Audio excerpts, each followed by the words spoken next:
Don't tell me about the United States amendments. I know what they are, and I know how they've been misinterpreted. And I'm just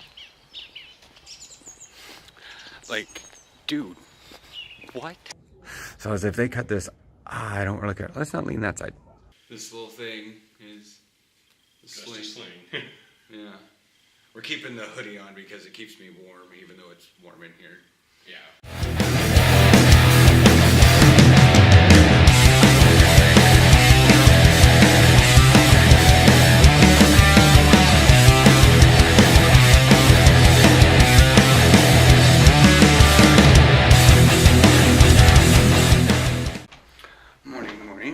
We are heading down to practice. We've had some rain this morning.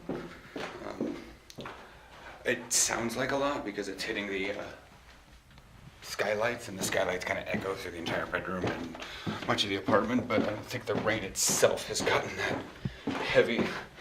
Boundwater has a code orange. To be fair, the counties actually are orange colored in for their error, because if you think about it, there's red, orange, yellow, green. I don't think it really has anything to do with the Dutch, but it's just coincidence, I think. We did not pick up any bread yesterday, so I gotta leave. I'm leaving a smidge early, see if I can swing by kiosk to get at least some butter croissants, basic croissants. I kind of made a weird mistake. It was to get a long sleeve shirt for practice because it was a bit cold and wet and the water was hitting, and like everyone else had like a hoodie or something on it, and I was like bare arms, so it was like America, right to bear arms? And they're like, that's not what it means. But funny, don't tell me about the United States amendments. I know what they are, and I know how they've been misinterpreted. So I find it kind of weirdly strange that there's actually people in the porterhouse right now. It's like 11:15 in the morning. To be fair, they do have a breakfast menu, but that breakfast menu didn't necessarily consist of much breakfasty, I guess. It looked a little weird. I'm not. Then again, if they're Great Britain themed, then I don't know.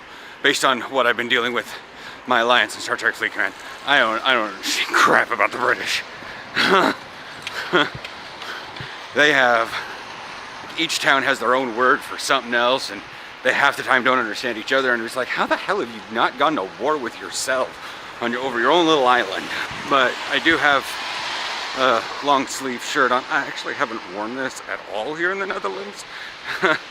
But anyways, I wore it a lot, and then I got a little tubby back in the States, and I didn't want to wear it because it's a little tighter than I would expect.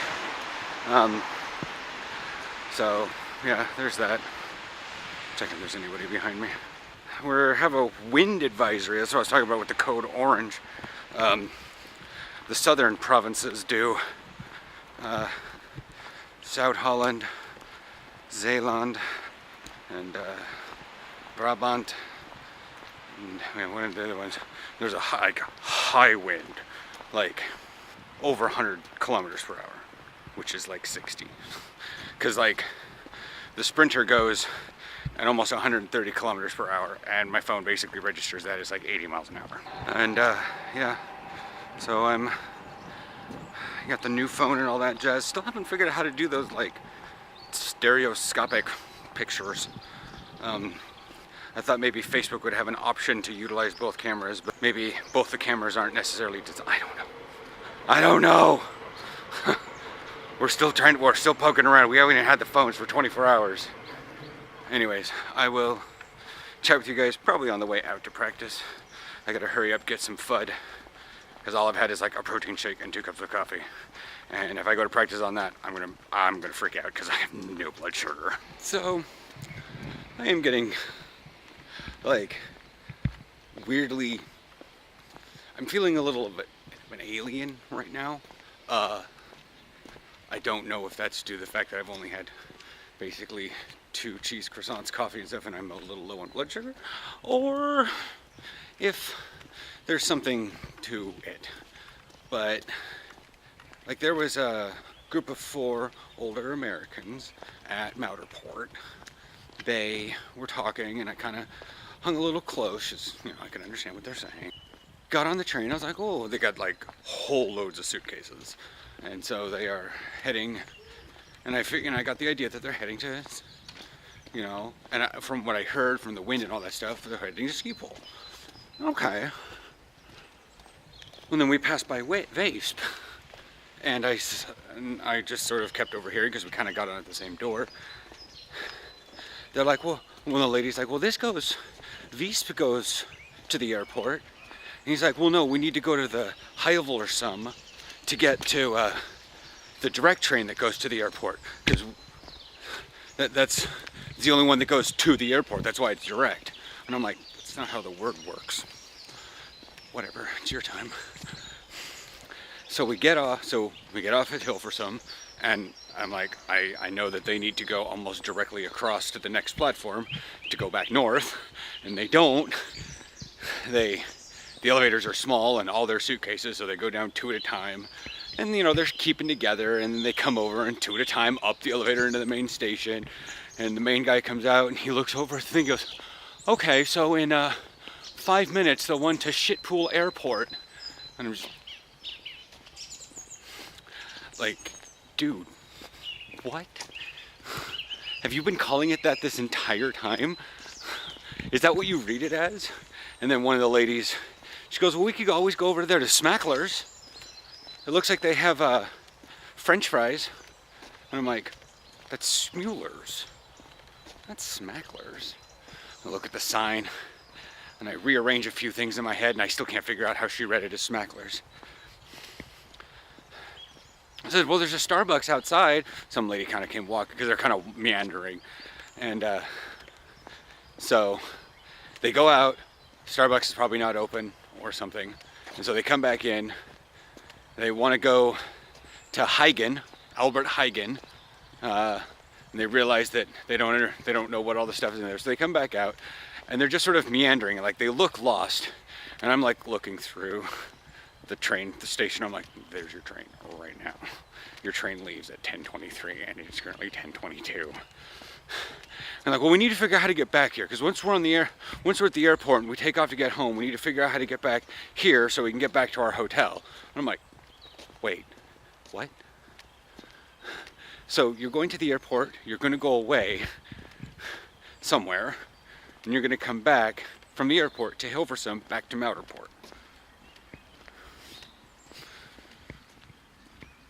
This is the generation that had to deal with maps. Not like paper maps. To be fair, we just watched a YouTube video last night, Psych, as to why people are so bad at mapping. And I'm like, and there could be various things that fire off in the brain, like spatial awareness and stuff, but I'm still just like, I like wanted to help him, and I was gonna help him, but then he said shit pool, and I was just like, no. No, I'm staying out of this one. I'm going to practice.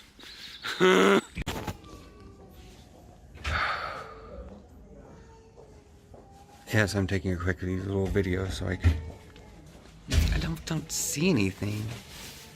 You're right, it's all under black, so it's kind of hard to tell. My shoulder.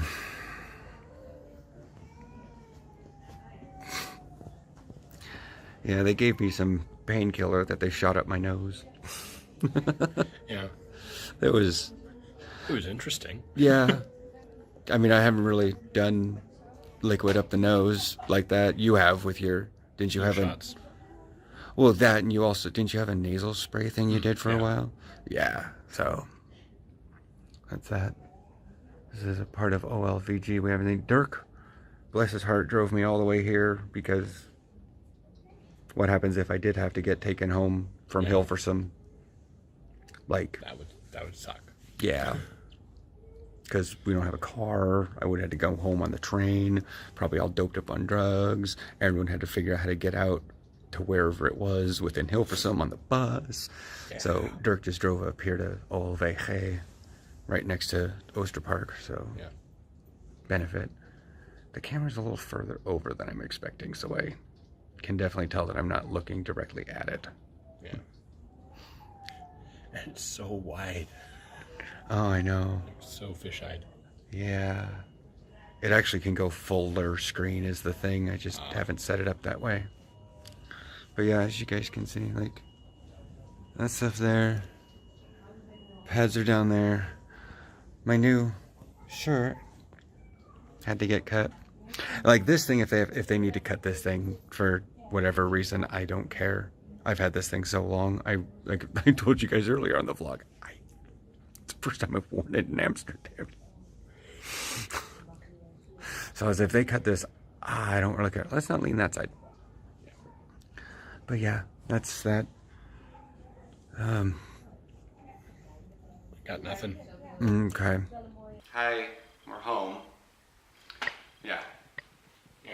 I have a sling on, so this sleeve is. I can do that thing, but I don't want to be raising my arm. That's what that was. Oh, okay. Yeah.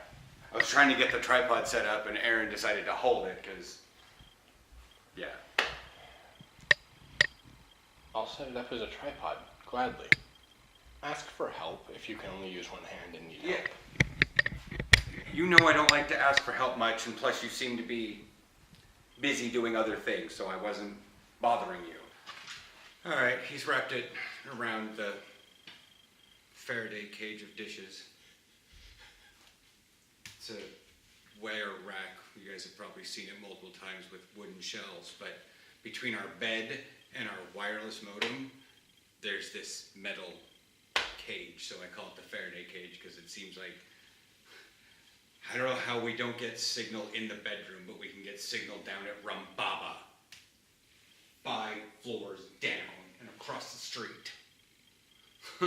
Yeah, I'm still in my football pants. Like, aside from cleats, from waist down, everything's going pretty good. My phone's been going off the chains because I was talking with Meg and she was talking to the chat because I didn't have much Signal. Yeah, so I didn't want to have delay in a group chat. So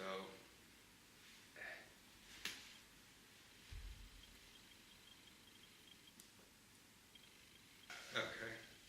I don't really have the ability to lean down is part of the problem, even if most of this stuff can be done quasi one-handed.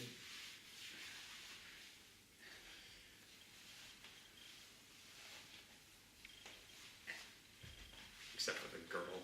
Yeah. The girdle's a pain in the butt to even get because I can't just pull my legs out of it because the pads. Yeah. Pull it over the foot first. You guys can kind of see this is a little. And other than that, I think we'll just stick with leggings and socks for now. Yeah. Leaning over got him dizzy. Yeah. But yeah, they put kinesio tape. That's actually kinesio tape down my skin. You guys see my skin right there. On my shoulder to kind of solidify it. This little thing is the Just sling. a sling.